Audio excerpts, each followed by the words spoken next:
Hi, I'm your host, Dave Kemp, and this is Future Ear Radio. Each episode, we're breaking down one new thing, one cool new finding that's happening in the world of hearables, the world of voice technology. How are these worlds starting to intersect? How are these worlds starting to collide? What cool things are going to come from this intersection of technology? Without further ado, let's get on with the show. Okay, so we're joined here today by Kyle Acker. Kyle, tell us a little bit about who you are and what you do. Sure. Thanks so much for having me on, Dave. I'm the executive vice president of a company called RiseENT. So we're a group purchasing organization and managed service organization for otolaryngology offices, which is ear, nose, and throat offices. We really focus on helping to build audiology ancillaries within ENT offices. And our parent company, AudConnects, works in the audiology and hearing instrument specialist dispensing space as well. So my history is a little bit different than a lot of people, I think, but I've really come from a background of hearing instrument manufacturing, clinic. I'm actually an industrial hygienist by my original training, which is not cleaning teeth in factories as much as people may think. But it's really around health and safety and things like that. So my background's a little bit different, but that's currently what I'm doing is heading up an organization that helps ear, nose, and throat offices really build great audiology practices that focus on their patients. Awesome. Cool. Well, thank you for coming on today. I think this is going to be a great conversation. The reason I wanted to bring Kyle on is because Kyle's been in the hearing care industry for a while now. I think he knows the ins and the outs of it. So we're definitely going to get into some of the technology side. I think some of the ways in which this industry can adapt to sort of our new normal, even as we sort of have things start to open back up, in light of the coronavirus. But before we even get into all that, I would just be curious from your side of things. So you got into this industry, it sounds like, pretty early on, and you've been here for a while. So can you share just a little bit of like your journey of how you got into this, where it started? You ended up at Starkey for about 10 years, and then now you're at Rise. I would just love to have you kind of just walk us through that little journey that you've had. Yeah, I'm happy to. It's weird is, I've been chatting with a lot of people about my new role and position, and I've always felt myself to be like the kid in the industry. And it's weird to hear that change over time. Like there's young people in our industry like you, Dave, that are coming and doing great things. And I talk to these new audiologists that are fresh out of school. They're 25, 26 years old. I talk to these new reps that are at the hearing companies and everything. And I'm having like this existential moment in my career right now. It's the most bizarre thing, but That's I guess they call this a midlife crisis. I'm only 39, but holy cow, hopefully I live longer than double 39. But anyway, to get back to your question, so I grew up down by where you're based. So I grew up in Southern Illinois. I grew up on the other side of the river from you. From St. Louis. So we always joke that yeah, absolutely. We always joke that it was the communist east side, kind of like in Germany and Berlin, right? So, so I grew up in Southern Illinois. And for those of you that don't know the area, if you go about 15 miles east of St. Louis, so you have the Mississippi River, you go through East St. Louis, not much left there. But you go 15, 20 miles east and it's farm country. So yeah. I grew up in the country in a little town called New Baden, Illinois, and went to a small high school. There were 97 people in my graduating class. And wow. I had the benefit of, I always kind of knew that I wanted to do patient care. And I am absolutely terrified of giving and taking blood. So I knew being a physician was not going to work out well. So I had the benefit as a high school project of being you had to go out and do a job shadow as a senior project in high school. And most of the kids that I went to high school with went and milked cows and fed pigs and worked on a tractor. And I went to the local pharmacy, and I got really interested in being a pharmacist. So I applied, and luckily my grades were good in high school, even from this little college or from this little high school, and got into Purdue University to be a pharmacist. So I started at Purdue. I was woefully underprepared to go to a Big Ten college from New Baden, Illinois, and West Glen High School, which is now 5-6 times its size now as the metro continues to grow. Mm-hmm. But did do real hot in college right away. Decided I didn't want to count by fives for the rest of my life as a pharmacist. I was looking for something that would give me a little bit more direct patient care. So I met a really great advisor at Purdue after I decided to transition out of pharmacy, or pharmacy decided to transition me out. We'll let them decide what the truth is there. But I had a great advisor named Dave Tate, who to this day I still speak to him. And he said, you've got all this really great science background from doing, 2 years of pre-pharmacy, they called it at the time. Mm-hmm.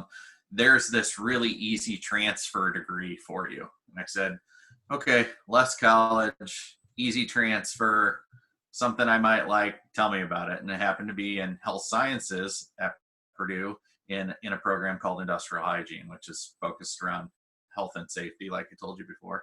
And and so I transferred into that.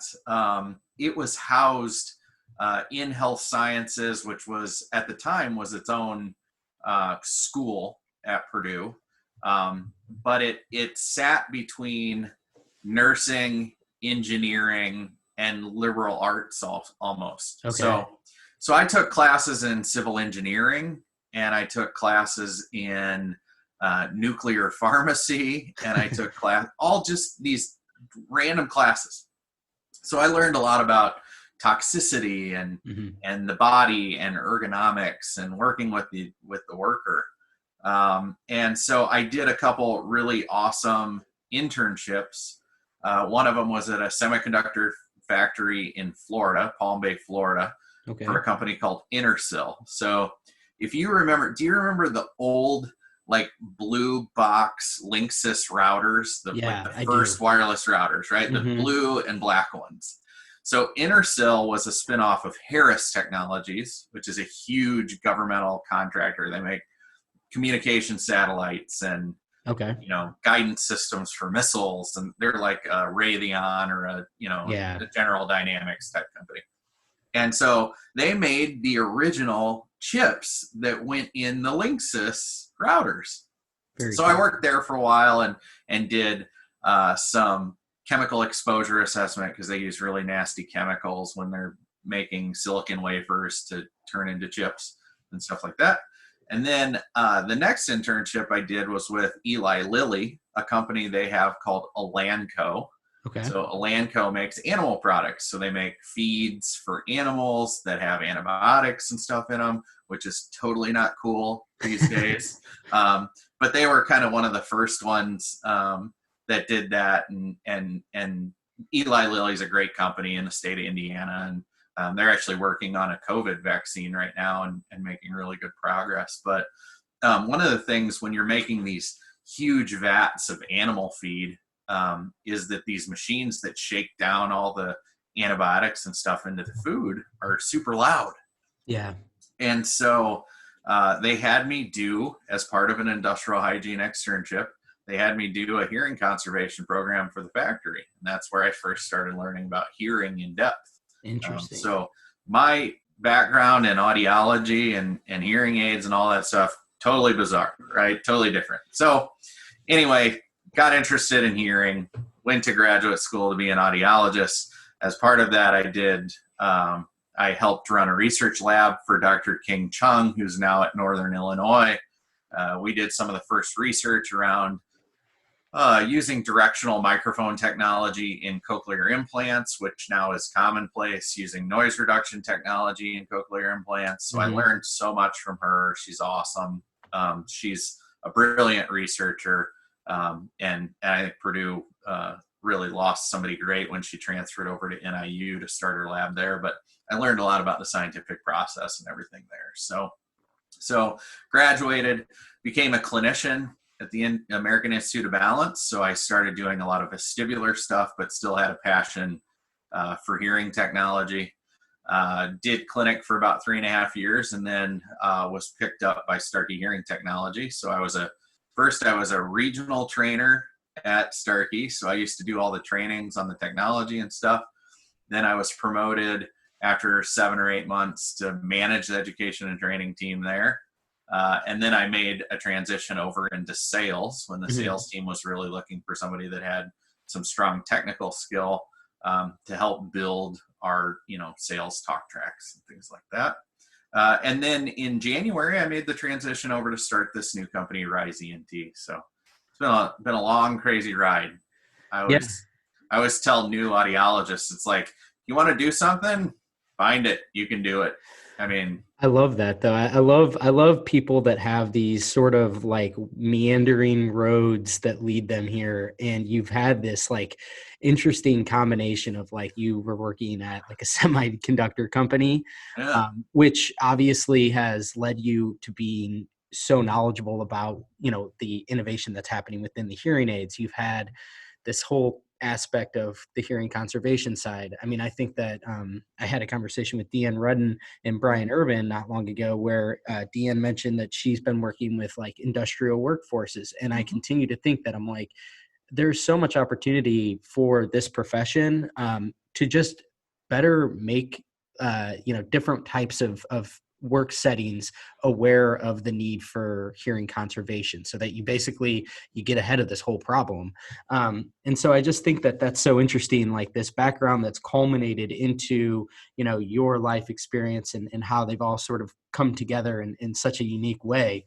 And so you said something interesting at the beginning of this, like you were like, well, I feel like I'm going through a midlife crisis and there's this wave of people. And I just got to say that, for the audience here, the reason that I've gotten to know Kyle over the years is that he did a really good job when I was first starting out with the blog of like, I met him at a conference and he supported me and he was like, I'm reading your blog. And that actually really went a long way of helping me to like have confidence and like, okay, so there are some people that are reading this. And I just think it's important that for anybody that's young and starting out right now, there are a lot of people that were in your shoes 10 years ago, however many years ago, where they are more than happy to help you out and lift you up. And I think that Kyle's a good testament of that. And it's cool that we're able to have this conversation now that we've kind of gotten to know each other. And I just think it's cool how it's all kind of come full circle like that. Yeah. And, it's, man, I remember when you first started writing and stuff and it was great from the beginning. Thanks. And just tons of potential. But I think one of the things that all of us realize at the very beginning is that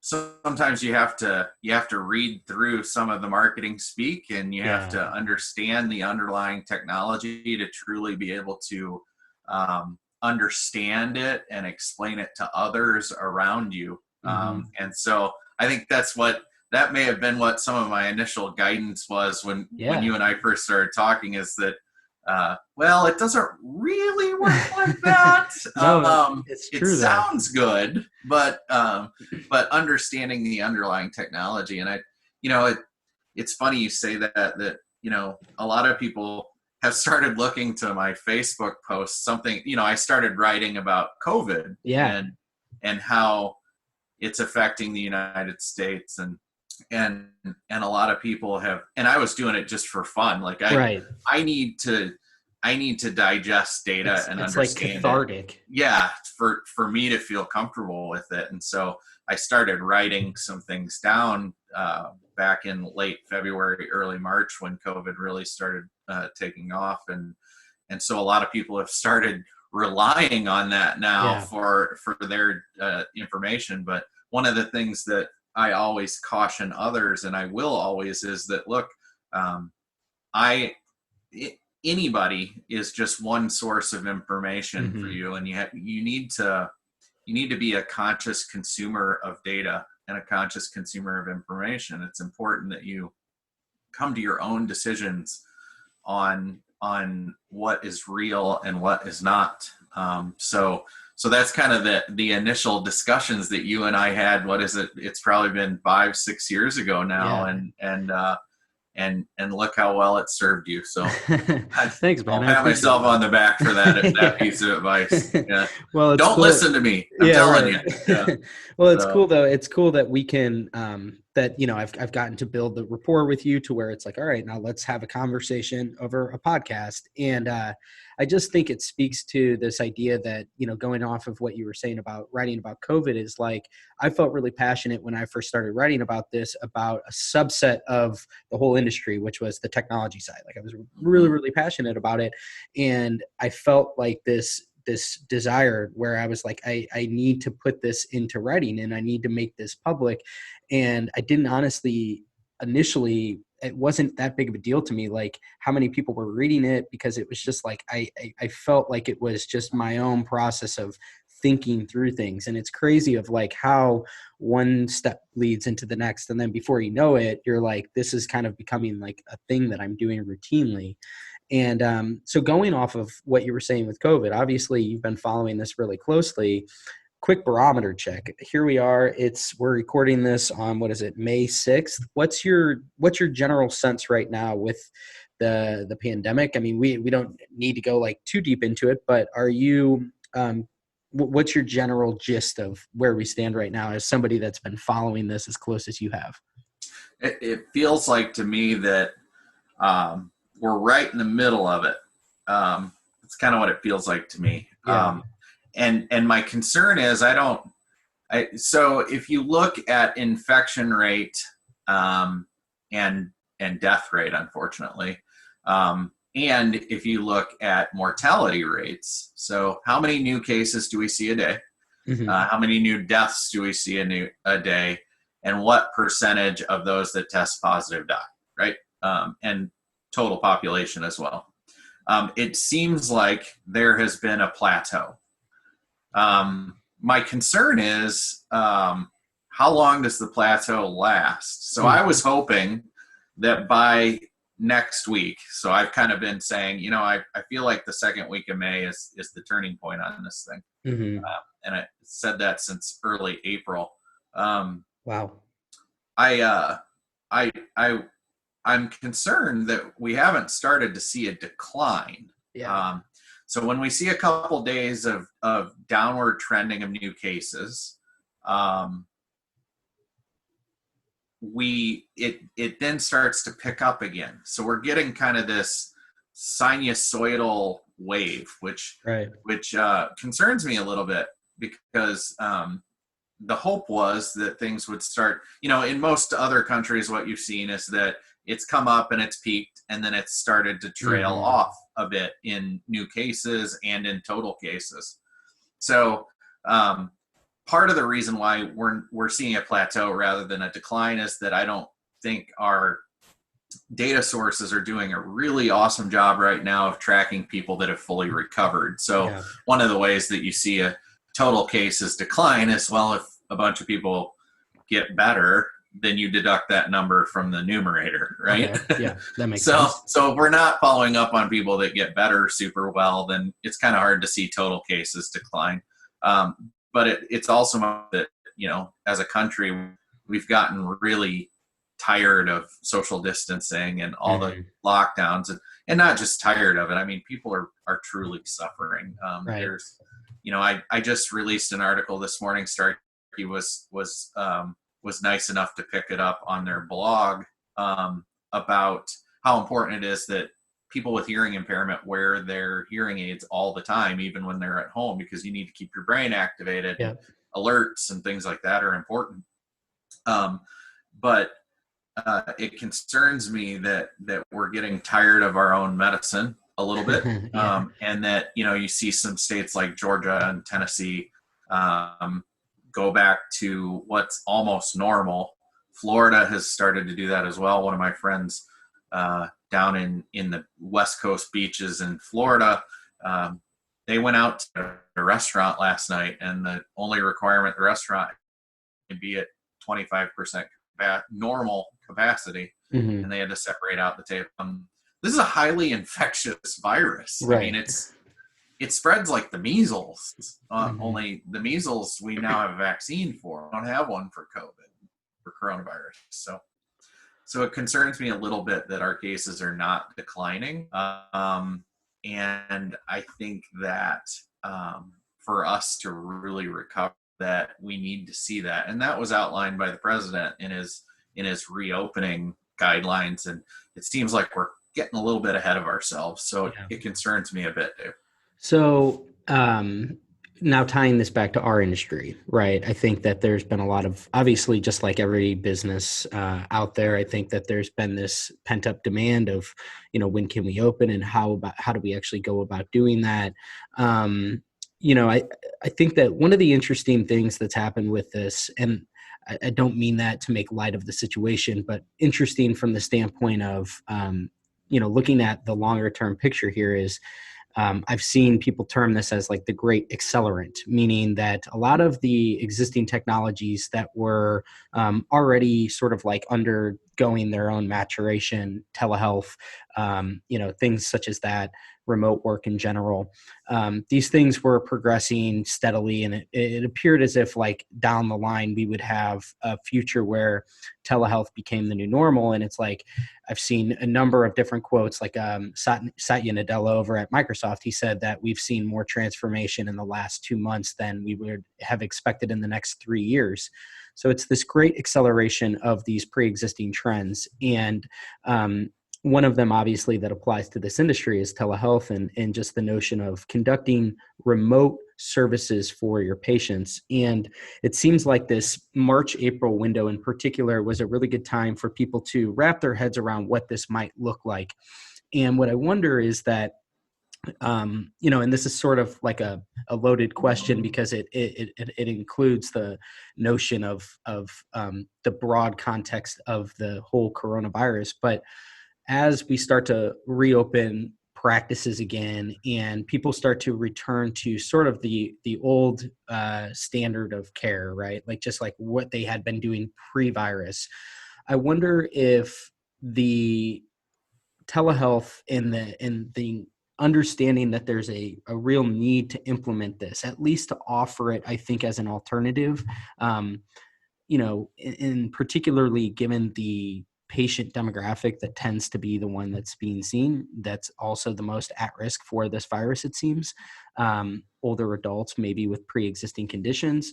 My question to you is, do you think that it's like we've, made a little bit of progress on this thing that's, I think, going to be really important to the future of this industry? Do you think that people are now just going to maybe either forego that, or are they going to look at this and say, well, okay, I'll put that on the back burner and not really attend to it, when, in my opinion, I think this is still the time that you need to emphasize this aspect of your business to at least make it viable enough to where if you do have a patient that wants to come see you or at least visit with you, but they aren't comfortable with seeing you in person, that you can still service that person. What's your thoughts there? Yeah. Boy, you're right. That is a loaded question. So, Yeah. so Unravel that one. right. So, so COVID is just a good excuse to try telehealth. Yeah. And so just because this virus is affecting a lot more people doesn't mean that every single day in a COVID-free world we don't have viruses that can negatively affect the livelihood and health of our target patient demographic, right? Um, so my hope is that everybody got to practice really hard on Yeah. telehealth during this crisis, because it's been mandated and mandatory that they use this technology to see their patients. Now, I always tell, and I've written a bit about this, and I always tell our members and customers that whoever offers the best service and experience to the consumer will win. Um, I to this day, and having been a clinician, I don't believe that there's an appropriate replacement for face-to-face contact when working with our current technology in the hearing space with our hearing impaired patients. I just, telehealth, while it's a great solution to help us with some things that we need to do in current times and for at-risk populations in the future, it's just not, it's not the same as being face-to-face with someone. So if you think about working with someone with a hearing impairment, our patient demographic is typically older.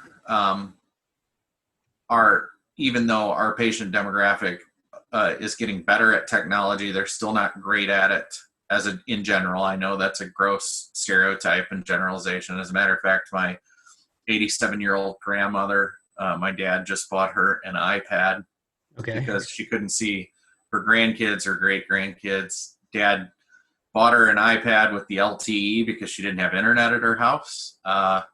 And now she can FaceTime with all of us, and she's good at it. So, it's not necessary to think that an aging population can't learn. It's just in general, they're not as savvy as, say, the innovators, right? Sure. On top of that, we have to remember that communication challenges are already present in our patient population, and adding an extra layer on top of that makes it difficult, right? So you've got a big chunk. So if we look at the bell curve of patients from the innovators to the laggards, and the people in the middle are kind of your target, right? I think that telehealth is still a little bit ahead of its time. Okay. But like I started with, I believe that clinics that focus on the consumer, the needs of the consumer, and make care as convenient for everyone will do the best, right? So you've got this middle group of patients that probably aren't ready for full-on telehealth, but can do some small things. And then you've got this group of innovators, the younger folks with hearing loss, the more tech-savvy folks with hearing loss that absolutely love that. So, and as the technology curve catches up and the patient population catches up to the technology, then they will embrace it more. So, should you pick up telehealth right now to avoid catching a virus and then put it down later? Absolutely not. Because there are patients that you have that their lives are challenging and difficult and busy, and seeing them for follow-up visits could absolutely be well done via telehealth. Do I think that every single patient can be seen or should be seen with telehealth? Not today. But now's a really good time for you to learn how to do those things, incorporate it with the patients that would value that service. And then eventually, as the technology gets easier, the patient population gets more savvy at using the technology, then it becomes a larger portion of your practice possibly. And then that allows us to overcome our accessibility issues and our labor shortage issues. The reality is that 1 in 5 Americans get treated for hearing loss with amplification. And there's a number of factors that play into that, but accessibility could potentially be one of those, and ease of accessibility, meaning how quickly can we get to those folks. So telehealth has a promising future. Is because of COVID, is audiology and dispensing going to turn into a telehealth field? I don't think so. No, I think I think that you painted that really accurately. I think you're right. I think that it's something that it will, down the line, you're right. I think that it will appeal to a broader base of people, particularly like you mentioned, as the technology gap. I'm thinking back to a slide that I have in one of my presentations where, to your point, older adults, typically it's not that they're like tech illiterate or they inherently struggle with this. It's just that they are on the further end of the adoption curve. And that if you look at a lot of the pre-existing trends, like something like internet usage or social media adoption, the fastest growing cohort tends to usually be 65 plus. Of granted because they have a smaller base, but that they do eventually really adopt it. And I think like your anecdotal point about like you give grandma an iPad and you show her how to work it, and it's actually something that they'll probably pick up in time.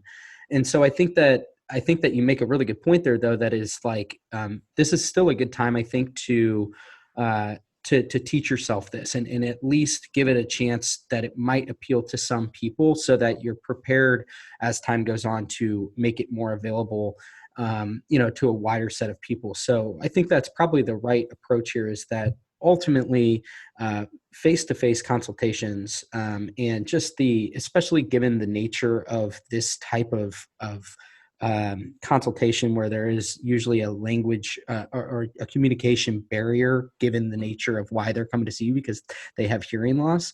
I think that makes a lot of sense to me.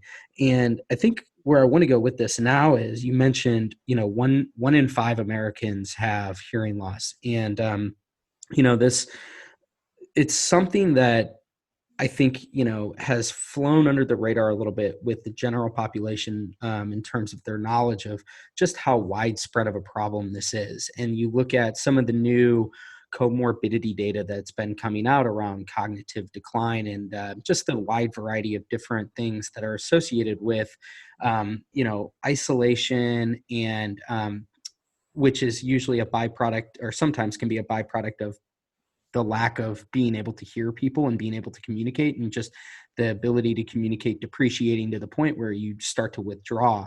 And so in my eyes, I look at this problem as there's kind of multiple things that are going on right now. So you have, it's a widespread thing that is, we need to figure out a way to really combat this spread of hearing loss, and all the comorbidities that are associated with it. But hearing aids for a really long time, in hearing aids as the primary method of solving and combating this, has sat around a penetration rate of roughly 20 to 25%. Mm-hmm. And so a big reason why I started Future Ear in this whole thing was that I feel as if one piece of the puzzle that is promising, that I feel, and I think that maybe, some of your experience would shed a light on this too, is that the technology side of things is really rapidly advancing now. And I think it started with Bluetooth, and actually it probably goes back before Bluetooth, but Bluetooth was a catalyst, because it really tethered the hearing aid to the smartphone, and the smartphone's computing power, and the processing, and the whole app economy. And I just feel as if, really, since I've been in this industry about 5 years now, it's like every single year we see this dramatic jump. And so I feel as if one way that maybe we're going to really combat this and get more usage is that these devices are ultimately going to be able to do much more than what the preconceived notion of a hearing aid was, right? Mm-hmm. It used to just be a single function device that was an amplification tool. And in a weird way, I think the coronavirus highlights just the type of potential I think that hearing aids in the future could really be a part of, which is like, maybe it's going to be part of a diagnostic system, an early detection system, using biometric data, that kind of thing, or just notification system, some of the different things that, are being introduced today that can help to, provide actionable insight gleaned from the data that the hearing aid is capturing, and just like the different metrics that it's capturing, and conveying that to different parties that are tied to the primary user. And where I'm going with this whole thing is, I'm curious to get your thoughts on this idea of, do you feel as if what is happening on the tech side, obviously there's a major role that the provider is going to play into this as well, but do you see that we kind of are reaching like this momentum on the technology side that's maybe going to, in part, give rise to a much, much more compelling type of device that is more multifunctional? It can support lots of different things that all sort of play into, I think, this patient demographic that would appeal to them when it's broader than just, it can help you to hear better. If maybe part of the breakdown in terms of why the penetration rate is as low as it is that the perceived value proposition is maybe fundamentally altering right now. Right. And maybe it's not enough for the consumer, right? Mm-hmm. So I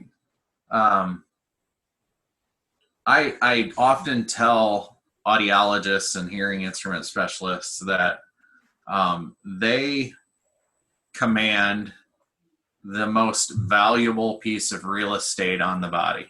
Yep. And they don't even know it. Mm-hmm. So when we look at the ear, and my colleague and friend Dave Fabry has said that the ear is the new wrist, mm-hmm. right? I've heard him say that. Yeah. So yeah, and he couldn't be any more correct.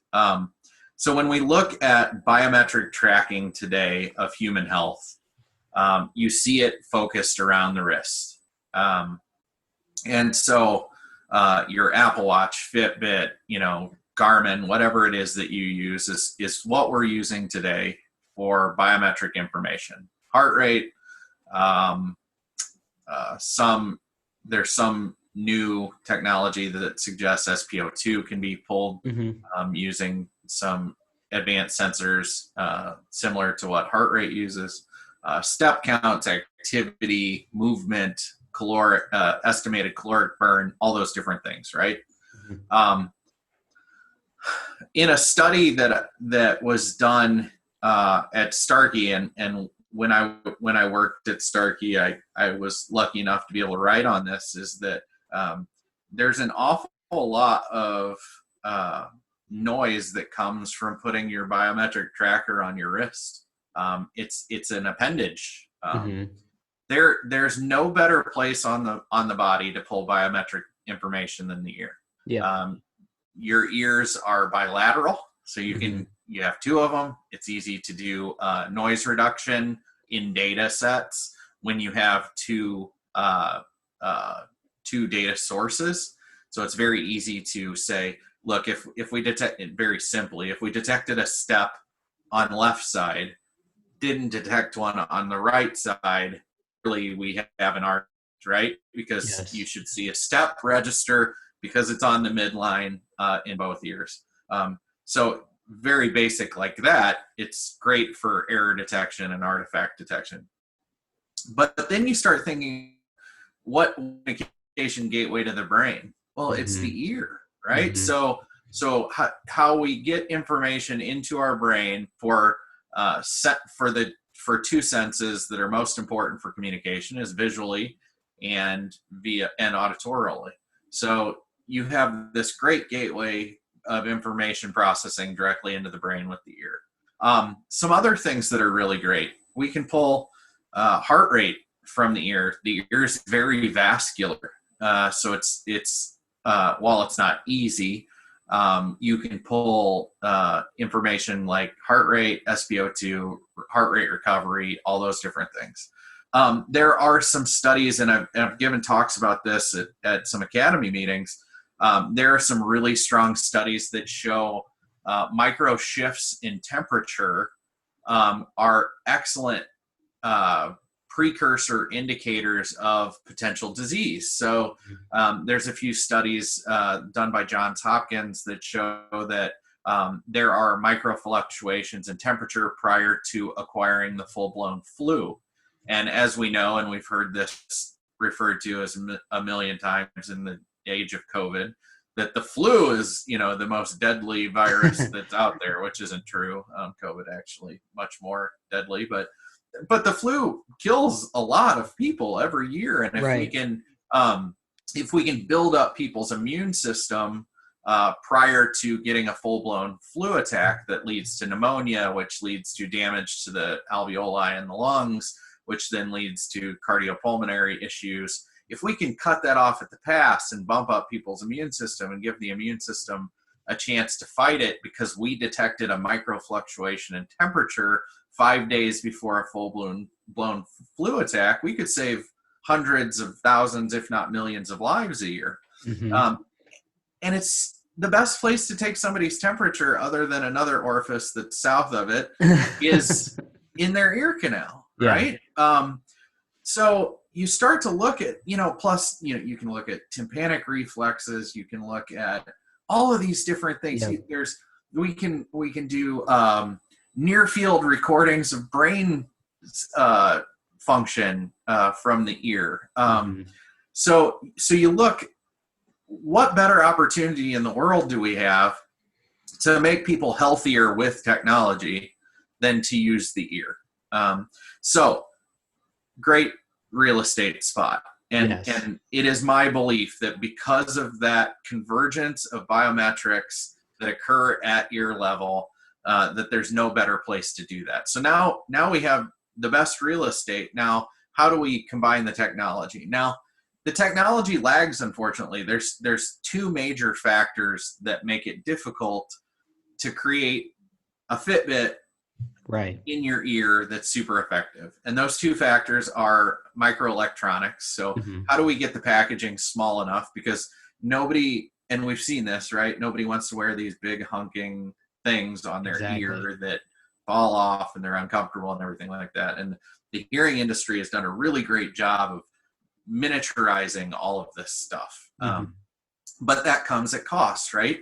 So while a current hearing aid is 100 times more powerful in processing than the Apollo guidance computer, it still lags behind what an iPhone or an Apple Watch or even your MacBook could process. And it does that to lead to the second problem that we have in hearing, which is power. So battery density, so power density in batteries is still not to a point where you can get really high processing levels and processing from multiple sensors. So things that we're talking about, heart rate, blood pressure, temperature, and process sound, and all those things, where you can get a full 16 to 20 hour use stay off of a really small battery. Now, there are a couple hearing aid manufacturers that are bleeding edge on this, and they're doing a really good job with some custom instruments that do a lot. But the reality is today is that they're offloading a lot of their true processing to, a secondary device, phone or an Apple Watch or something like that, right? Most of the sound processing is occurring at the ear level, but if you talk about the health tracking and data and things like that, that's all being communicated to the device, which is then uploading that information even to the cloud to be processed, with machine learning, artificial intelligence, and done at the cloud level. So the problems we have today are microelectronic packaging and battery. As soon as those two things are solved, which easy, right? I mean, easy. You fix that tomorrow. As soon as those things are solved, there is no reason why every human being on the planet wouldn't use their ear level for biometric tracking.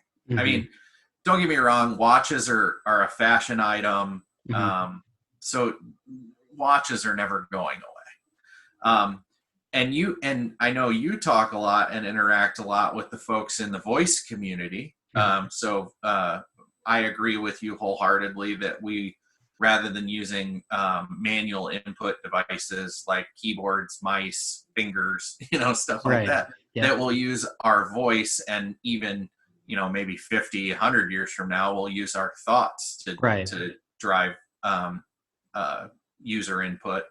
But there's really no reason why we would keep biometrics at the wrist when we've got this excellent gateway for communication, biometric information, everything else that can happen at the ear level. And you're spot on to believe that that's the place that this all is going to go. So I think what's interesting about what you said, I think first of all, I love that framing, and I that's been a mission of mine too, is like, I try to make it as apparent as possible that, this industry this is the best real estate, and it's really apparent because look at what the major tech companies are doing. It's by no mistake that Apple hit a home run with AirPods. I think all of the money, right? Well, it's like, I think exactly. And I think that you look at where the major tech players are positioning, their jockeying for right now, whether it be on the interface of the future. I think that they're looking toward, and I should caveat that I don't necessarily think that voice is like going to be the ultimate preeminent, like the end all be all. I think it's going to be a bigger part of the puzzle. And I think AR, VR, I think these different other emerging technologies, I think they're all going to be part of this thing. And, but I think that, what's so interesting to me is that this industry, this hearing aid industry, this little medical subset, is playing, it's a huge beneficiary of what trillion-dollar companies, what their R&D departments are doing. And I think that in so many ways, and this is just, a lot of this is just from me personally, and I know you're a fellow tech geek, it's so freaking cool that this is happening, to like, that we're a part of this, that there's this giant tidal wave that is forming right now, and we're on it. We're getting to surf this. And I fully agree with you that there's no better time to be an expert in this particular part of the body. And I think that, like, one of the messages that I've really been trying to hammer home is this idea that every audiologist out there is an expert in the ear and an expert in treating hearing loss. And I think that there are new opportunities that are starting to arise where you can continue to further your expertise. And in a world full of OTC and all of these things that we hear about, these sort of existential threats to the industry and to the profession, I can't help but think that they're insignificant in light of how much expertise you can gather around the biometric side, understanding the voice interface side, understanding how this technology can ultimately create a better experience. And I go back to the Simon Sinek, what is your why? And I feel like if a lot of audiologists were asked that, I think that they would probably land on something that's around like, I want to improve my patient's quality of life. Right. And I think these types of new use cases all tie into that, because there are new ways that you can increase the quality of life. And going back to what I was saying before about, the value proposition, I think that it's like you're basically taking the current value proposition that you've been given as a professional, and you're now just injecting lots and lots and lots of basically free new value in some capacity, particularly around, the fact that you can now podcast endlessly. You can listen to audiobooks. You can access the audio internet. These are content tools in many ways, and they're going to soon become biometric monitors as well. And so I look at this as like, what better of a time to be in the position that you're in, and look at it through the lens of that, where you might have a patient who is 80 with comorbidities that's completely unaware of the type of biometric monitoring that can be done with this. And you have the opportunity to present that use case to them, so that, of course, the main reason why most of these people are coming in to see a provider today is because they want to hear better. But if you can ultimately enhance the real true reason why they're coming to see you, I want to improve my quality of life. Right. I just think that it's such an awesome position to be in, because there really is, like, from somebody that's been reading a lot of the tea leaves and looking at what's coming based on what's happening in the consumer space, what's happening internationally right now. Wearable technology, and particularly ear-worn wearable technology, has some really, really exciting applications and use cases that are seemingly not that far away. Obviously, you're right. The battery constraints are going to be a big deal. I hope that through some of the different ways in which the processors and the DSP chips can preserve power and better utilize the limited power that it has, because the battery itself is really tough to innovate on. Although you're right, there are some interesting things that are happening in this industry. And then also, to your point, you have these are like the smallest wearable devices out there, but yet hearing aids were the first wearables. They're the OG, and they're the most sophisticated. Yeah. But the cool thing is just this last year, you had Valencell and Sunyan. They created the first PPG sensor. That's the photoplasmatic optical sensor that can capture a heart rate.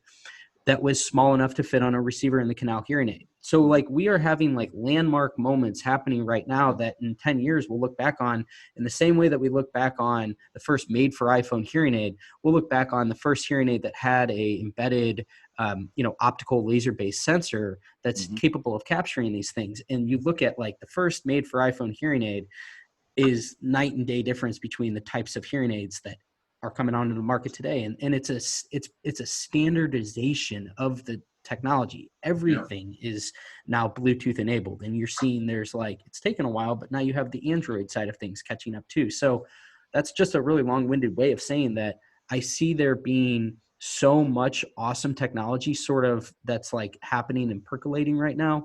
And I feel as if that's not getting enough attention, to counter the narrative of, we as an industry are, and I know that maybe this is part of like just people inherently, like if it bleeds, it leads. People are really focused on the scary, right.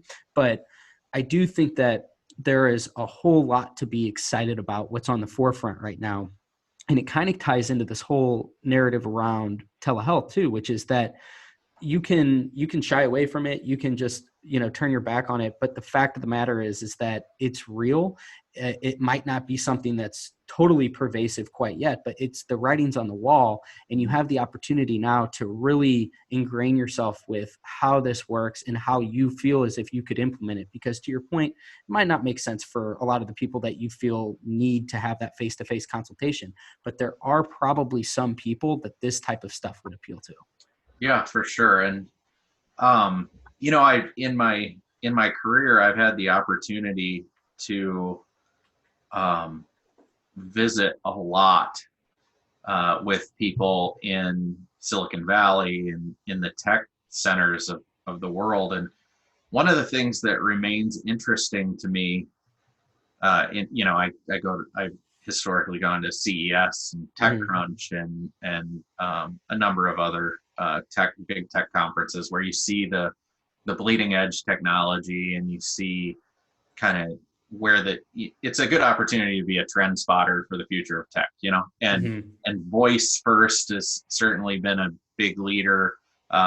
Ear-worn technology has been a big leader, AR, VR, all those different things. And what's funny is that, and I'm going to catch hell for saying this, Silicon Valley gets hearing wrong so much. Yeah.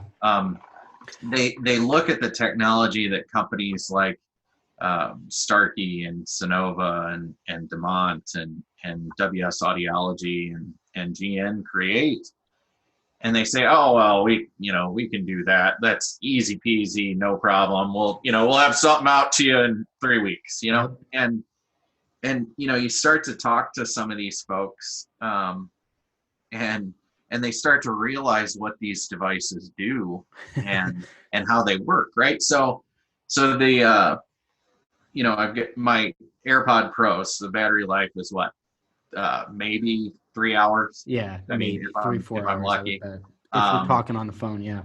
Right. Actively using them, right? You look at, I feel like my Bose headphones, I'm replacing the, AAA battery in those about once every other day. And then you look at the hearing space, and, our patients are wearing devices 18 hours a day. They recharge them once a day or change the battery in them every 7 to 10 days. They're biocompatible. So when they stick them in their ears, they don't get hot spots. They don't get sores. They wear them comfortably, so much so that many of our patients end up in the shower by accident with them on because they forget they're on. They are transparent. Apple released the new AirPods with transparency mode, and you'd swear it was the second coming of Jesus. I know. They released that. RIC devices have had audio transparency essentially built right into them since Resound Air was released in the mid 2000s. So you talk to these tech folks, and and I've had conversations with some of the, some of the really amazing people, and you start explaining to them what it means to have to wear a biocompatible device for 18 hours a day because your communication is dependent on it. Mm-hmm. And they start to cycle back the wheels a little bit. Yeah. They lean back a little bit and they say, oh well, maybe it'll take us 5 to 6 weeks instead of 2 to 3 weeks to develop that technology. And you wish them well and you pat them on the head. But it's really true. Hearing aids were the first wearables. I joke with my colleagues that hearing aids created the first augmented reality. They really did. I mean, you're augmenting your hearing loss with amplification, while not attempting. And modern technology is much better at this now, at not running over the top of the things where you don't need to augment, right? Mm-hmm. So when some of the first hearables started coming out in wearable technology space, I was one of the first 50 backers for Bragi, for example. Yeah. I caught it on Kickstarter.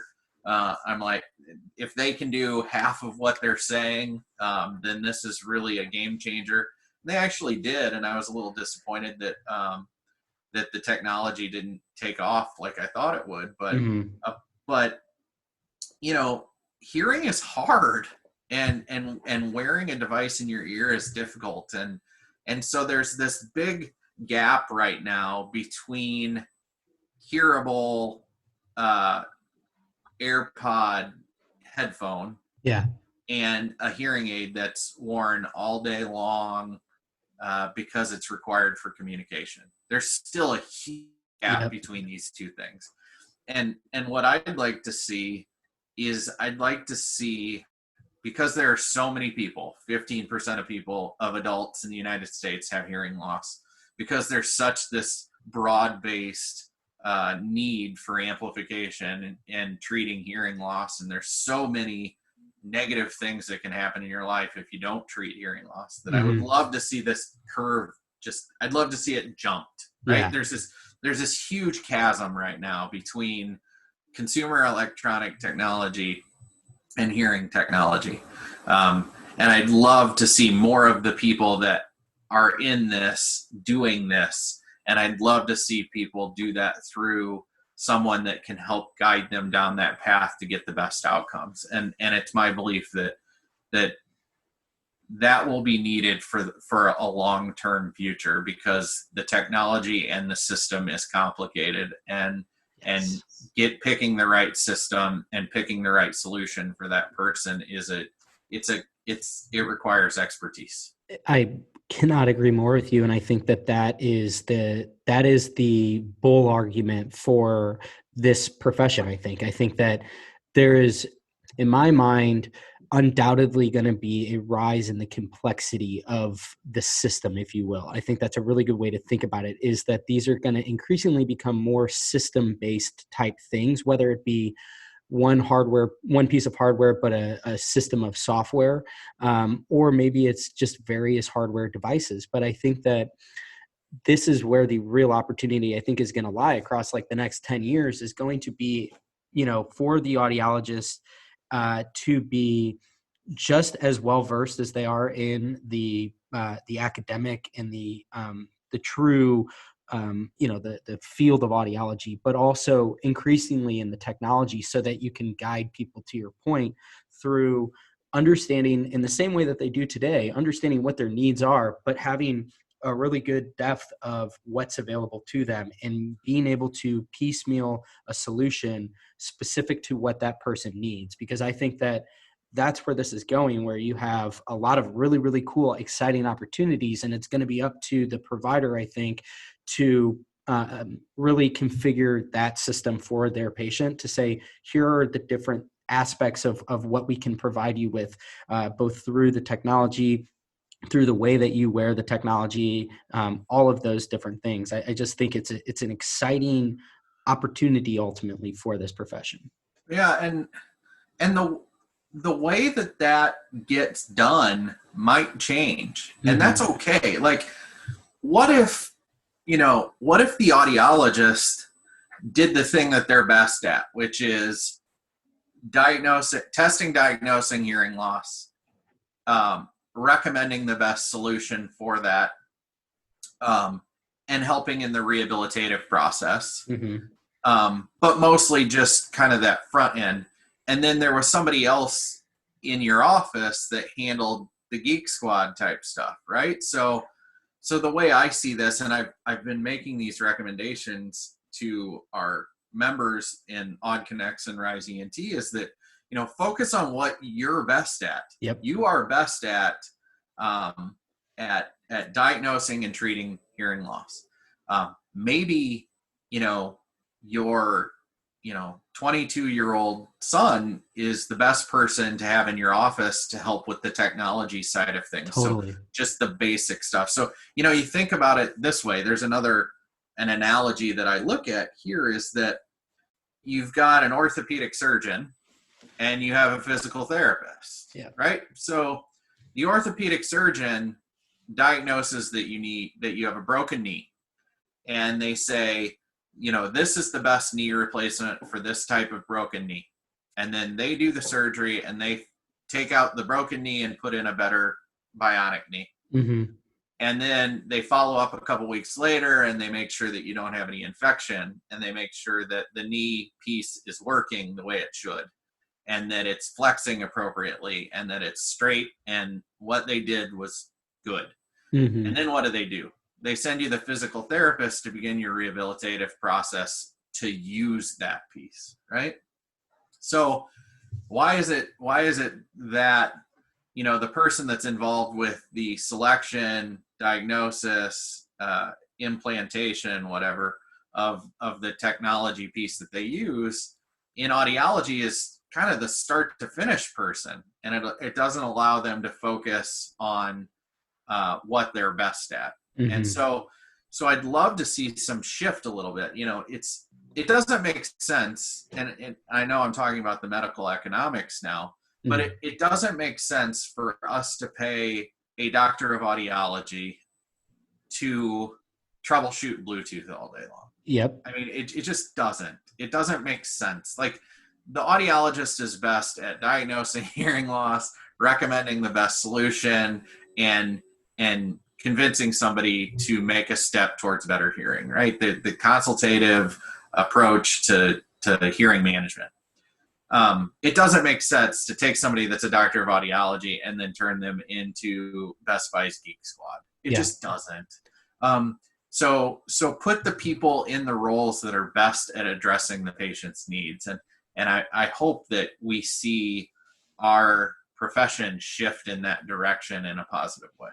Yeah, no, I love that analogy. I've I've used the analogy before. I think I like your analogy better, the orthopedic surgeon and the physical therapist. I know I've kicked around the idea before where it's sort of like, along the same vein, you go to and you see the dentist, and you have the hygienist that, spends the bulk of the time with you cleaning your teeth, and the dentist comes in and they provide sort of that expert opinion. I think, to your point, ultimately what we're getting at is this idea that the audiologist's time is really valuable. And I think it makes a whole lot more sense to maximize the amount of time. And we're probably, as an industry, going to have to get really creative with this, particularly if, the gross margins decline, as the products will surely start to sort of depreciate in the cost. And so I think that it's going to become more of a service-oriented profession where you have to figure out a way to unbundle your time and charge for your time in as effective way as possible. And I think that, again, going off of this, that it's not as if there's like a shortage of need. There's no demand shortage around this. And in fact, going back, kind of bringing this whole thing full circle, 1 in 5 Americans, have hearing loss. And I think that number is only going to grow because of the, fact that a lot of us have been listening to loud music for extended periods of time for a while. And so you have this growing sort of crisis that's unfolding, but you also have a lot of new tools available to you. And I think that these are going to be types of tools that you can harness, whether it be different types of technology that might really appeal to different subsets of your overall potential patient group, but also getting creative with how, like you said, to kind of maximize the provider's time. Because I think that if you look at this on the surface, there are obviously threats right now to this profession, but at the end of the day, I feel as if it would be way worse if, ultimately there's just not that big of a pool of people that need your services. And on the contrary, there's a massive pool of people, and it's just a matter of figuring out how do you kind of like appeal to all those people. Right. And Jim Collins has been talking about putting the right people on the right seat of the bus, right, for many years, and really around how you run a business. But we should be designing our clinics that way as well. Put the people in the roles where they do the best work, maximize time, and maximize efficiency. And I'll be honest with you, that's where I spend a majority of my time working with ENT clinics and audiology clinics, is convincing them to let go of the things that they're not maximizing their time on, and give that to somebody that can handle that, and to focus on the things that they can do best at. Perfectly said. Well, that's, I think, a great way to sort of bring this whole conversation full circle. So as we wrap here, Kyle, why don't you share where people can find you, connect with you, learn a little bit more about, RiseENT if they're interested in that? Sure. And thank you again for the opportunity to come on and talk a little bit and geek out a little bit. But this is fun. Yeah, for sure. And I'm happy to do it again in the future. Oh, yeah. If need be. But if people want to learn more about RiseENT, they can go to RiseENT.com, or they can go to Oddconnex, AUDCONNEX.com, Oddconnex.com. Or if you just want more information, want to talk to me directly, you can reach out to me at Kyle@RiseENT, RiseENT.com. Perfect. Awesome, Kyle. Well, thanks again for coming on the show today. And thanks for everybody who tuned in here to the end. We will chat with you next time. Cheers. Thanks for tuning in today. I hope you enjoyed this episode of Future Ear Radio. For more content like this, just head over to futureear.co, where you can read all the articles that I've been writing these past few years on the worlds of voice technology and hearables, and how the two are beginning to intersect. Thanks for tuning in, and I'll chat with you next time.